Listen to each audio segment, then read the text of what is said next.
2 বছর যাবৎ আমাদের সকাল বিকাল কখনোই আমরা গ্যাস পাই না। এই এলাকায় সাউথ সোসাইটির ভিতরে আমরা কোনো সময় গ্যাস পাইতেছি না। আমরা সরকারের কাছে আবেদন করতেছি যে আমরা যেন গ্যাসটা পাই। আর বিশেষ করে এখানে অসুবিধা হলো 2-3টা পাম্প আছে এখানে ইয়ের মধ্যে, সিএনজির পাম্প। এটা সকালবেলা চালু করে রাখলে আমরা সকাল বিকাল কখনোই আমরা গ্যাস পাইতেছি। পাম্প তো আর গ্যাসে চলে না। না, পাম্প তো আর গ্যাসে চলে, গ্যাসে চলে। CNG pump, CNG pump, CNG pump গ্যাসে চলে, ওরা ওইখানে গ্যাসটা দিয়ে দেয়। আমরা এলাকাবাসী কোনো গ্যাস পাই না।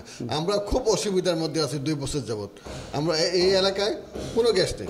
প্রেশার তো নেই বললেই চলে আর কি, কারণ যেখানে 600-700 টাকার না গ্যাস ঢুকে সেই জায়গায় এমন 300-350-400 টাকার উপরে গ্যাস ঢুকতে পারে না। আবার দেখা গেল দুপুরের পরে থাকে বন্ধ, হ্যাঁ, বিকালবেলাও অনেক সময় অনেক পাম্প বন্ধ থাকে। এই অবস্থা চলতেছে, খুব কষ্টের। মানে গ্যাসের ব্যাপারটা নিয়ে খুবই কষ্টে। বাসাবাড়ি তো গ্যাস থাকে না, বাসাবাড়ি তো দেখা যাইতেছে যে রান্নাবান্না, হ্যাঁ, এমনি সিলিন্ডার কিনে নিতে হয়, অনেক সময় কি বলে প্রেশার কুকার দিয়ে রান্নাবান্না করতে হয়। এই অবস্থা চলতেছে।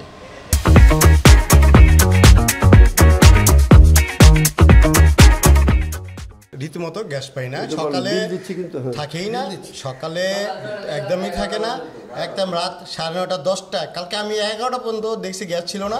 তারপরে 11টার পরে আমি একটু হালকা রান্না করছি, রান্না করার পরে চলতেছি, কিন্তু সকাল থেকে কোনো গ্যাস থাকেই না, কোনো মতেই না।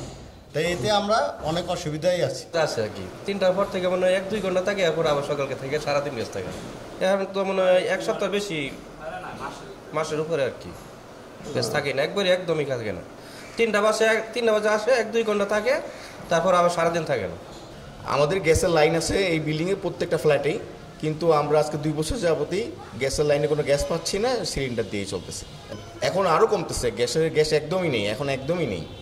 সকাল থেকে না, রাত্রে থেকেও মাঝে মধ্যে গ্যাস আসতে থাকে। এখন দিনের বেলাতে তো নেই, রাত্রেও নেই, গ্যাস নেই। পুরো সিলিন্ডারের উপরে ডিপেন্ড এবং ইলেকট্রিক হিটের উপর ডিপেন্ড।